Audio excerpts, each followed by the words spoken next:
Hey guys, welcome back to the channel. You guys can see I did get my final retail package of the Arete, a very similar unboxing experience to the Trace and the Dos Cinco. When you open the box, you will be met with the bottom side that does hold and have the carrying case. The carrying case is small and it does provide enough space to hold a few IEMs, your cables, your ear tips. And it is pretty heavy duty in the sense that I don't think that with your IEMs in here, you have to worry about them scratching, etc. You do get a set of silicone ear tips, the ones that you do get with the Trace and Dos Cinco, and you do get one pair of foam ear tips as well. The default cable is a 2-pin 3.5, and it is all black. It is a nice default cable, lightweight, and it does have a good braid. And I don't think that you guys need to do what I did, which is upgrade to this Effect Audio Eros S cable, which I love and I use on all of my testing. I use it on a daily basis, but keep in mind, you don't have to go as crazy as I did with my cable. The default cable sounds just great. In terms of ear tips, I do use right now, I'm just using the Asla Senda Earfit ASMR ear tips. I do use regular Asla Senda Earfit and SpinFit W1s. SpinFit W1s being very, very comfortable. But the ear tips, the ASMR ear tips, fitting very, very well on this particular nozzle, which the IEM is ergonomic. It's a resin shell, and the metal nozzle is not that large. It should fit a lot of ears comfortably, especially with the shell ergonomics. You can see the main difference on the IEM is the Ziigaat logo in chrome there on that gray backdrop. I think it looks really good, keeps the flavor of that gray and pink. And the specs do seem a little bit larger on the faceplate than from my final demo unit. And I love it. I hope you guys do too as well. And it's kind of got like a holographic effect. So when you rotate the IEM, you can see it kind of changes colors, blue, yellow, greens. But it's primarily pink in its overall tone. You can see through the resin shell a bit. You can see those balanced armatures. You can see the dynamic driver, which I think is always a nice touch. I love being able to see my drivers through my IEM. Now, we got into it in the last video, but I don't want to fluff the Arete. I want other people to share their experience with it. So I just don't want to like really get too into it because I just feel like reviewing your own collab can get a little, I mean, it just comes off biased. It comes off like you're trying to push it. I want other people that have gotten these to share their experiences. And if they think it's fantastic in game, hopefully that is the case.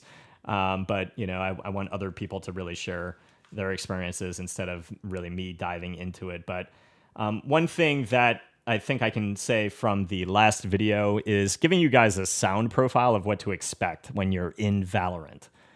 When you get into Valorant, the thing that you'll notice with Arete, really in all games, is the soundstage feels, when you get into the game, into the space, you've got this sense of airiness that's light. It's not misty as a result of some elevated mid bass. It's not got this warmth. It's just a very light and airy set that has very good depth perception and very good imaging.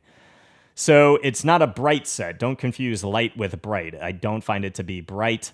It is something that when you are in Valorant, the ambient noise is a little reduced. Your audio cues are a little reduced. So your footsteps, your gunfire. And I think that helps well in being able to pick up the data of things happening around you, even while you're shooting a Vandal or an operator.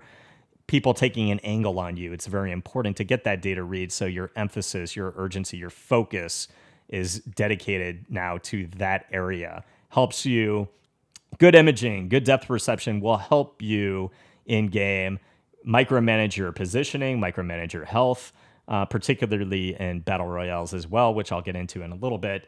But I want to emphasize, I know I said a lot of IEMs fall into this category of being very good in Valorant, the Arete being one of them.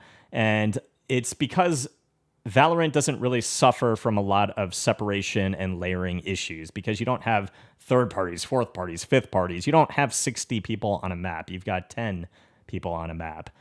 When people are using abilities, however, you do get a great data read on footsteps during abilities, during operator gunfire, vandal gunfire, again, even coming from your perspective.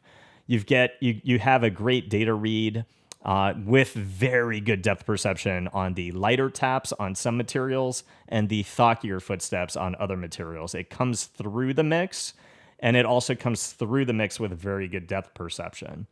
So it's not a set that is going to have, it has a nice punch on gunfire, but it doesn't have that overwhelming resonating rumble that you might feel occludes the data of other things happening around you. It does a good job at preventing that, having good separation, good layering. Again, not as much of an issue in Valorant, but it does prevent it on the Arete to a great extent and performs very well. One thing you'll notice in Call of Duty and Apex in particular, kind of the same feel, but it's light, airy, open. In Apex Legends, one of the things that hurts Apex the most and why a lot of people you'll hear like, man, where did this guy come from? Or God, the audio in Apex is awful. It's because a lot of the time people are on a set that doesn't have good separation and layering. And that's one thing that we've done on the Wallhack certified tier list. We've taken a broad, expansive look at all of these IEMs to see how they perform with verticality, depth, separation. In Apex, when there are one of the things you'll notice on a lot of sets that don't separate well is during Bangalore ults, Gibraltar ults, if you stim pack on Octane, if you're popping a battery, if the storm is behind you, they all have this resonating rumble on a set that has a lot of sub bass and mid bass.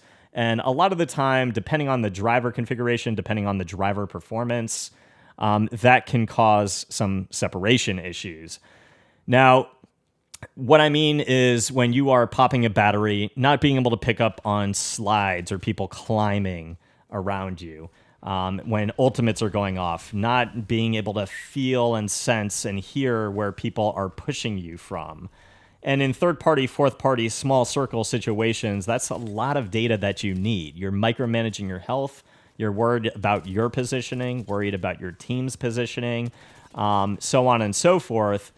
Even with grenades coming in, being able to hear the grenade roll and being able to pick up on that micro detail and where that grenade is positioned all comes into play with micromanaging your health, micromanaging your positioning. And the Arete performs well at giving very good depth perception, keeping the rumble down, separating and layering very well, and just providing that broad soundstage, but still cutting through with that depth perception with very accurate reads, never feeling like things are getting away from you and you hear it, but you don't really get a sense of that yardage. I think it does a very good job at providing that sense of yardage. And a big thing in Apex is that verticality when people go up zips, when people are flying in, when somebody is 3 stories above you or 2 stories, etc. You've got this very good verticality and very good depth perception with the Arete. Again, it just comes off like I'm fluffing the IEM, but I think it's something that you can expect and something that you should be aware of on some IEMs compared to others on the Wallhack certified tier list. Is really, it's like little improvements in those areas. In Apex in particular, I think separation really having a large impact on a lot of things because your positioning in Apex is everything. Getting a great sense of when to push, when to heal, when to have your team rotate, all really boils down into a lot of those, a lot of that data read. And I think the Arete performs very well in Apex. In Call of Duty, similar sense, but in Call of Duty, it's one of the worst game engines for audio. But one of the things that I think that you can expect going from an IEM to another IEM to another IEM is the separation and layering with things like precision airstrikes. How occlusive is it in blocking other audio cues when you've got that mortar strike indicator and mortars are coming down, the precision airstrikes coming down, multiple people shooting, grenades, blah, blah, blah. A lot of that occludes other things that are happening around you on top of the already somewhat poor audio engine, where you are losing out on the lack of audio cues when people are dropping from a height because there's no whoosh noise in Call of Duty unless someone parachutes, and other things like that. Now, the Arete, again, light and open, great depth perception, gunfire cutting through the mix, and very nicely being able to pick up on where somebody is above you, below you, with great imaging. And the thockier footsteps do cut through the mix, and the lighter slides, people running away, the taps, cutting through the mix as well. I think it does a great job at reducing a lot of that ambient noise, reducing a lot of the precision airstrike rumble and overall resonance, and the mortar strikes. Call of Duty, the audio engine's always going to have its issues, but certain things do work better than others, which is why we go through the Wallhack certified tier list process and analyzing all of those different aspects in game. Some things do work a lot better than others, and no matter how good you are at the game, if you're using something where you're not getting that data, or you're using something where you are getting that data, I would argue and posit that you are always going to perform better with that additional information. Now, there are a ton of good IEMs on the Wallhack certified tier list. There are a ton of good headphones that we've explored.